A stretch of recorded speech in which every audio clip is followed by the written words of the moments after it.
Will Smith. I know we've been talking about Will Smith a lot, but there are so many updates on the whole Will Smith debacle and so many nuances to pick up. And today I was reading a New York Times article about the Will Smith $1 billion family brand and what the slap has done to that brand. And so I'm going to give you some insights into this. We're not going to beat the dead horse and just talk about the basics. We're actually going to go deeper than that. So get comfortable, buckle up your seatbelt. We're going to get started on the Black Financial Channel right now.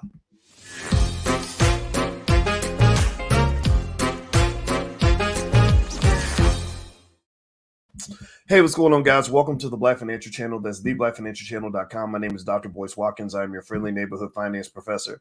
On the Black Financial Channel, we talk about Black wealth and Black economics every day, sometimes as much as 10 times a day, under one condition. The condition is that we are Black first. Black first means we are B1. B1 means that we put our community and our families at the top of our priority list. It means that we want to educate our kids. It means we want to build wealth for our families. We break generational curses. That's what we do on this channel, and we use economics as a tool to do that. If you agree with that philosophy, if that makes sense to you, put a hashtag B in the number one in the chat, hashtag B1. Let me know who are my B1 people out here. All right, so Will Smith, I know that Will Smith has been talked into the ground.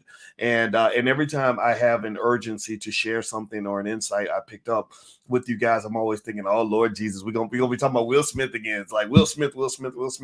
And there's the lighter side, the funnier side of just kind of the funny side, the serious side, the financial side, the socio-economic side, the political side, all of that, right?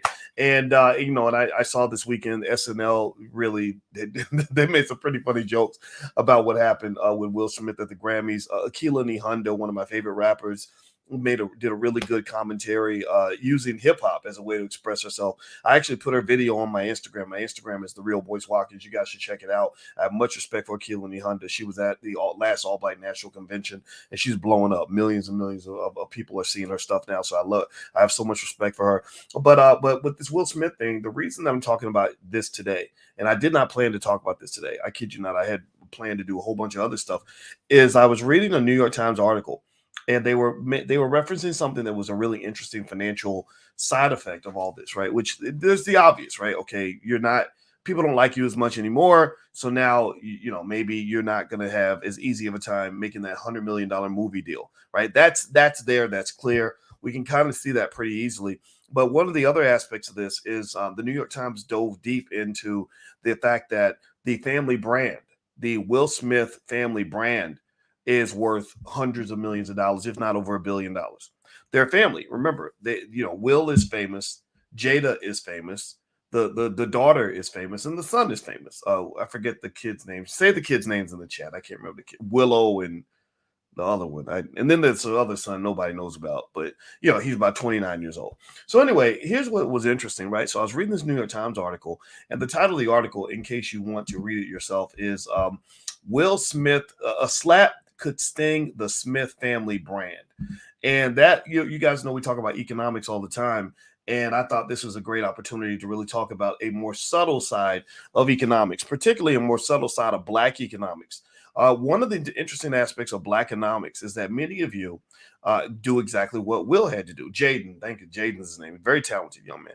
All right, so a lot of you have to do pretty much what Will Smith did in order to make his money. So Will Smith, let me explain this. So my wife is a therapist, and so I'm going to do a pillow talk with my wife so she can dig deep into this. But Will Smith had a therapist who basically nicknamed his friendly, goofy persona. It was called Uncle Fluffy. Right. So Will Smith in his memoir wrote that Uncle Fluffy paid the bills. Uncle Fluffy helped him survive. Uncle Fluffy was the second persona he developed in order to fit in with white people. Right. Basically with white people. I mean, y'all know what it is. Right. And I thought about that. And I said, my God, I think almost every single Black man I know has to create an Uncle Fluffy if he's trying to rise in corporate America.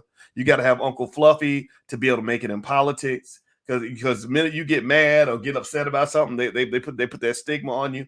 Uncle Fluffy is the guy that you have to bring out in order to get that job. Give me a yes or no if you know what I'm talking about. Y'all probably call it code switching. You call it code switching, but that's basically you just pulling out your Uncle Fluffy. Black women have an Uncle Fluffy, except maybe it's Aunt Fluffy or something, right?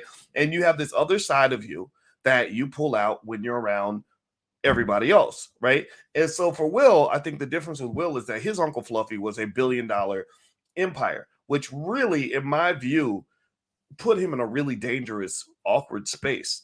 And the reason I say that is because in finance we have something that we call economic bubbles. Bubbles are like just like a bubble. A bubble can be popped. Like, or a financial bubble might be when stock prices are way too high, and any little thing could cause the value to plummet. Right, any little burst of that bubble. Right, so basically, Will Smith is in the same position that Tiger Woods was in. He's in a similar position that Bill Cosby was in. He's in a similar position that Whitney Houston was in, where you had the public persona, you had the Uncle Fluffy side of Whitney and Tiger and Bill, and then you had the real Whitney Houston, right? Who might get down with you and party with you all night long. You had the real Bill Cosby, who was spending a little bit too much time in the Playboy Mansion, not quite enough time next to his wife, right? You had the real Tiger Woods, the guy that slept with the porn stars and whatnot, right? So that person doesn't fit with the public brand, which unfortunately puts that black man in a really vulnerable position where you are a walking corporation, right? And in fact, actually, sometimes you guys actually see me showing you other sides of my personality because I don't want to be Uncle Fluffy. Yeah, I'm your friendly neighborhood finance professor, but I'm also the guy who's cussed way too many times on this platform. I don't want to be Uncle Fluffy because that's a scary place to be, because you know that you have to be on pins and needles. And one of the things that Will mentioned in this New York Times article that I appreciate, that I thought was really interesting, because he's a really smart guy, by the way. I told you, I talked to his brother for hours, and I just said, this is a very intelligent family. He said that being a black man in Hollywood pretty much meant that he was on pins and needles all the time. He was always worried that the other side of him, remember I said the real Will Smith, because I think Uncle Fluffy is part of who he is. Like all of us, think about it. All of you, give me a yes or no if you know what I'm talking about. Most of you in here probably have your goofy side, you got your evil side, maybe you got your friendly side, and then you got your gangster side, right? And I think that for a black man, particularly a rapper in hip hop who has spent 30 years with people making fun of him and calling him soft because he started his career as the goofy rapper with the big ears who's rapping about parents just don't understand, right? And then NWA comes along, straight out of Compton, right? And you're like, man, I like that. I want that side of me to come out. And when it does come out, it doesn't work, right? It's never worked for Will. People always been like, oh, come on, you Uncle Fluffy. Ain't nobody trying to hear you be gangster. Get out of here, right? So Will's been dealing with that for a long time. And the interesting thing about it is, in another group, I remember the Fat Boys went through that. The Fat Boys, went through this thing where you're doing your thing in the hood. White people discover you. Suddenly they pull you up there and they tell you to become Uncle Fluffy. They became Uncle Fluffy, and then next thing you know, they were being made fun of by the people from their community, basically saying you're not keeping it real. You're not. You're whatever you're doing is fake. So then they tried to come back hard again. If you remember, I think they had a song or an album called "Coming Back Hard Again," right? And everybody's like, "Oh, come on, get out of here! You just you're Uncle Fluffy. You ain't nothing hard about Uncle Fluffy, right?" So that puts the black man kind of in a weird dilemma, where and I just really encourage anybody out there, any brother that's dealing with that stuff, like, just be yourself, man. Just be yourself. Just be like, look, sometimes I'm fluffy. Sometimes I'm not so fluffy, right? Sometimes I rhyme slow, sometimes I rhyme quick, and I want to lay that out there for you guys. I when I smile at you, when I'm friendly with you, when I want to be helpful to you, that is really a genuine side of who I am. But once you get to the point where I see you as a predator, or I see you as a bad person, or I see you coming at me with some bullshit, guess what? I'm going to give you a whole different side of me, because I got the other voice over here, and he comes out when it's necessary to defend what we got over here. I'm not going to let no ridiculous, trifling nonsense disrupt what I'm trying to do in terms of business, what I'm trying to do in terms of family, what I'm trying to do with my kids, right? So I understand that, right? I think most of us can identify with that. White people can't. White people can't identify with that when it comes to a black man, because they kind of put black men in these categories. They put you in these categories. Either you're the safe Negro or you're the dangerous Negro. Now, dangerous doesn't mean you're actually really dangerous, because you could be a gangster rapper and still be the safe Negro, as long as you're engaging in predictable behavior and your violence is only inflicted on other black people. Like, so if I'm a rapper who raps all day about murdering black people. I ran through the hood with an AK. I shot little kids, and I shot your grandma. I'll shoot your grandma. And I remember Lil Wayne actually saying that in the song, something about I'll come to you, I'll shoot your mama or something like that. I forgot. It was something like that. I got to go get the exact quote. But yeah, but that's cool. Like they like that stuff. They're like, yeah, that's exactly how those people behave. But if he came out there talking about I'm gonna go shoot some white women, oh well, then that's not appropriate. That's traumatic. You can kill your own, but you can't kill us. You hurt us, and then that's a problem. Or when Rick Ross, anybody remember when Rick Ross had that one verse where he was talking about basically like he offended the feminists because he's talking about, you know, some date rapey, drop something in your drug in your drink type stuff. And the next thing you know, they was about to shut his chubby ass down. Y'all remember that? Y'all remember that? He wasn't a boss at that moment. He's a boss. He's a boss when he's talking about black people. But when you start talking about white folks, boy, you ain't the boss. you're the subordinate, son. Right? Just know, play your position. That's what they do. That's what it is. Right? So you got the safe and you got the dangerous, just like a circus animal. A circus animal. If you have a tiger, if he's out in the wild and he's roaring, and he might eat you and he's gonna go and take what's his, well, that's a scary tiger or a scary lion. No, nobody wants that lion. But if he's in the circus and he's learned how to put on a little clown hat and ride a tricycle, well, it's like, oh, that's so cute. That's so cute. Oh my goodness. Right? So the black man, to some extent, is treated in this world like a circus animal. The black man is seen in a circus animal capacity. If you are an athlete, jumping and running and dribbling basketballs, they love you to death, right? But when you're like Ron Artest and you run up in the stands because some white person doesn't piss you off and you want to slap him, well, then that becomes a problem. Or when you are when you're a comedian who will tell jokes and call black people the N-word and just act a damn fool, be a clown, then you're safe. That's good. We like that. Put on a dress. We think you're great when you put on a dress. Black men in Hollywood put on dresses more than almost any other group of people. You could probably name 10 black men in the last 10 years who put a dress on in Hollywood. You will be hard pressed to find 10 prominent, powerful white men who have done the same thing. And there's far more white men in Hollywood than there are black men. So there should be like, 8 times more white men putting on dresses than black men if the proportions are accurate, but they're not accurate because they want you in that dress because that reminds them that you're safe. That's why Terry Crews he's scary with the big muscles if he's aggressive, but when he puts on the dress, it's like, oh, okay, he's a circus animal. We like that, right? So Will Smith, unfortunately, kind of got stuck in that box. And I think, and one of the things that I applaud about Will Smith's revelation is I think it's very thoughtful. I'm reading and I'm hearing what he's saying, and my spidey senses are picking up on the fact that he's engaging in something that they talk about in psychology called self-actualization. You can look it all up. I'm not going to go into the details of it. They call it Maslow's hierarchy of needs, where when you're vibrating on a lower frequency, you are trying to just do basic stuff. You're trying to go get money. You're trying to go get love. You're trying to go get people to respect you and look up to you. You're trying to become successful. So he spent many years trying to become the greatest actor in the world. He wanted to become the biggest star in all of Hollywood, right? And he did that. Now he's at this other level where he's seeking something more spiritual. He's seeking a type of fulfillment that money can't buy. I don't think Will Smith is waking up every day thinking, how can I become more rich or how can I become more famous? Which is why I believe that he's going to just walk past this incident and just keep it moving. So maybe, he does a movie and instead of paying his company $100 million, they'll pay him $40 million. He's like, I don't care. I got $1 billion. I'm invested everywhere. So who gives a shit? Right. So that part I actually applaud. I think that's actually really good. And I like that type of development in a middle-aged black man. I think that's excellent. So anyway, do me a favor, hit the thumbs up button, thumbs up, thumbs up, thumbs up.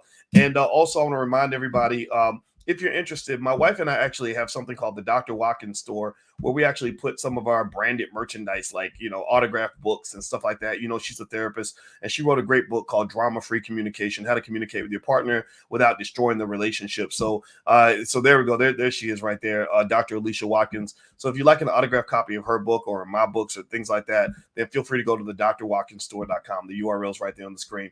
All right. So anyway, hit the thumbs up button. So let me kind of break down a couple more things I read or noticed in this New York Times article.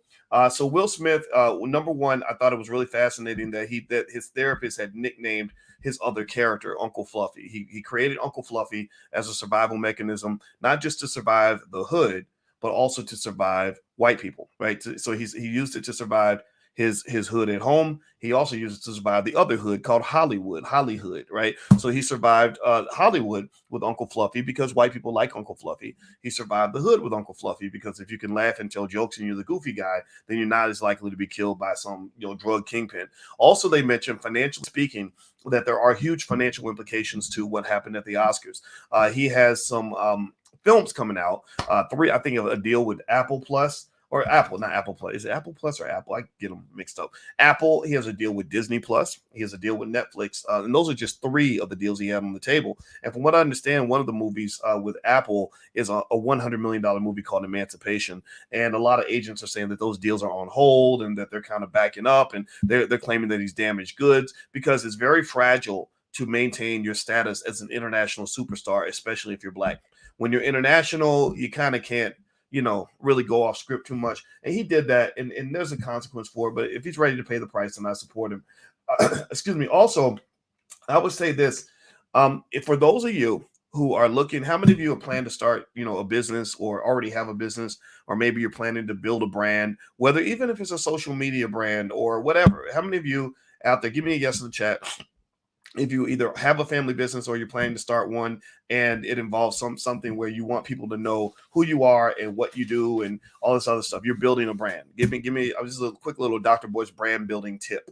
All right, give me a yes if that's you. All right. So let me just say this. I know a little bit about brand building. I have a brand, right? Whatever that is. One thing I want to encourage you to do is, build your brand, make it great, but really spend time, first of all, understanding who you are. Once you understand who you are, it's easier for you to explain to everyone else who you are. Because if you don't really know who you are and aren't committed to being that person, whatever that means to you, or the trade-offs that come with, you maybe not necessarily showing them people everything about who you are, right? Building a brand is a simple thing. You kind of pick one thing that you do well and let people, make sure people know that you can do that one thing well. But generally speaking, knowing who you are is really important, because if you don't know who you are and you build a brand around somebody that you're not, that brand puts you in a situation where the money doesn't liberate you. That brand becomes a prison. It incarcerates you. And I feel like when I mentioned Will Smith along with Bill Cosby, Tiger Woods, and Whitney Houston, those people came to mind because I feel like their brands trapped them. I feel like Tiger Woods was a little bit too Uncle Fluffy. He was a little bit too perfect. He was a little bit too much of a corporate Negro. And if you do that, then you better maintain that, because you get out of script. You go off script one time, you mess up once, there's a big scandal, whatever. Next thing you know, you're losing hundreds of millions of dollars. You're having to fire a lot of people because now the real you is out there and it's so embarrassing. Well, there's nothing wrong with the real you. There's nothing wrong with the real you. And I would argue that before you present the public you, get to know the real you and get to really appreciate and love the real you. Because I can tell you, when I go through controversy where people try to come out with this gotcha moments like, oh, I know the real Boyce Watkins and he ain't Uncle Fluffy. He ain't a nice guy. He's mean. He's a terrible person. He's a bad guy. I'm like, yeah, I can be. Yeah, I know that. I know that guy too. I know. Yeah, he can be an ass sometimes. If you piss him off, oh, he's gonna get you. Right? I'm okay with that. I'm okay with kind of dealing with the ups and downs, because I know that when I sit here and I talk to you, this really is who I am. It's probably just one side of who I am. There's other sides. You watch me on a Tuesday, you might get that other side. You might get the side of me that's playing video games or whatever, right? And I think that's okay, right? Don't let anybody, and don't let money, don't let your fans, don't let Hollywood, don't let corporate America, don't let anybody ever put you in a box, because that takes away something that's very valuable and very important for Black people, which is freedom. One of the things that Black people have always talked about for hundreds of years is the word freedom. Freedom, freedom, freedom. I don't think that Will Smith, with all the money that he had, all the fame, all the success, I don't think he had the freedom that he wanted. Because maybe freedom for him on that night at the Oscars meant, I'm going to get up and I'm going to slap that guy who's been getting on my nerves for 5 or 6 years because he's talking about my wife. I'm not saying I agree with that move. I told you guys, if I'm his buddy sitting next to him, I'm like, yo, man, chill out. Let's get the goons. Let's send the goons to go get him, right? Like, you don't actually have to do it yourself, right? But maybe for Will, that was a part of himself that he needed to express, right? And so anyway, so don't let your brand trap you. Build a brand that you're comfortable with. And even if it means making a little bit less money, like think about this, process this for a moment. Do you know how much money I've turned down by not taking what I have and just sort of becoming like a Dave Ramsey, like and appealing to everybody? Why use the word black? Everybody knows I'm black. I could just sit here and just be like, I'm just Boyce Watkins, and that's it, and not mention race at all. Right? There are black people who work with Dave Ramsey, right? And they don't use the word black very often at all. I don't want that life. I don't want to have to hide that part of who I am. And so yeah, I'd probably make like maybe a fifth of what I could make if I was just Mr. Everybody, but I don't want to be that person because it makes me want to vomit. Right. So pick who you're comfortable being. And I'm not telling you to be like me, right? I'm not telling you to do what I'm doing. I'm telling you to do what your heart tells you to do. Okay. Got it. So that's just my 2 cents. I don't think you're ever going to be successful by faking it your whole life. Eventually the facade disappears and then you're miserable all over again. So don't do that to yourself. Okay. All right. So anyway, one last quick point. Don't forget, if you guys want to support the channel, you can go to our Patreon. Our Patreon's at intelligentblackpeople.com. I just listed in exchange for your support, I give you guys stock picks every week, stocks that I really like, stocks that I'm investing in myself, or stocks that I would invest in, or whatever, stocks that I really like. So if you're interested in supporting the channel in exchange for stock picks every week, just go to intelligentblackpeople.com. The URL's on the screen. We could really use your support. Again, we believe in black love, black family, black intelligence, and black excellence. That's what we do. That's what we promote. That's what we talk about every day. So anyway, guys, God bless you. And Will Smith, if you're listening, brother, I wish you the very best, and I wish your family the best. And I hope that you make it through this thing okay, because I can't imagine how complicated your life must be right now. But I hope it works out for you. All right, everybody, have a wonderful day. God bless you. Love you. And I'll talk to you soon. Take care now. Peace.